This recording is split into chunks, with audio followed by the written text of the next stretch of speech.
Siamo in compagnia di Alessandra, siamo due ospiti di Alessandra, oggi qui una bellissima giornata di sole con una villa stupenda alle nostre spalle, la villa Piovene del Porto Codi, e c'è una bella manifestazione, ci sono più di 14 cantine.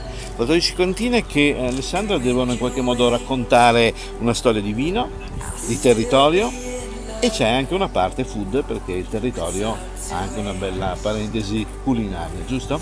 Com'è nata questa idea? Perché è nata già da qualche anno, giusto?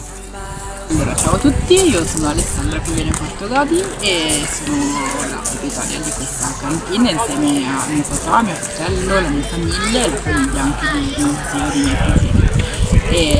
Quest'anno tocca a me ospitare questa manifestazione che facciamo già da 5 anni in realtà.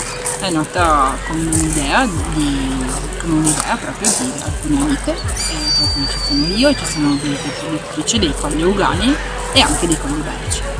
E abbiamo avuto questa idea 5 anni fa di unirci insieme per fare questo evento a carattere benefico, quindi tutto il ricavato va in beneficenza, e quest'anno abbiamo deciso di devolverlo al villaggio SOS Di Vicenza. E è una giornata di gioco che è nata come un gioco ed è una giornata di gioco di degustazione in cui ciascuna delle produttrici presenti, che sono solo femmine, fa assaggiare i propri prodotti alle persone che vengono, a tutti curiosi. È proprio un'iniziativa che è nata dall'amicizia per promuovere il territorio sia iberico che luganeo e per farci conoscere certamente attraverso i nostri vini, non come persone ma come produttrici di vini. Alessandra, a me piace molto questa cosa qui perché si parla spesso di fare squadra, di fare rete. Voi avete fatto rete, ma ci vogliono delle donne per arrivare a fare rete, perché spesso e volentieri questi produttori maschi fanno difficoltà a mettersi insieme, invece voi donne siete più lungimiranti, no?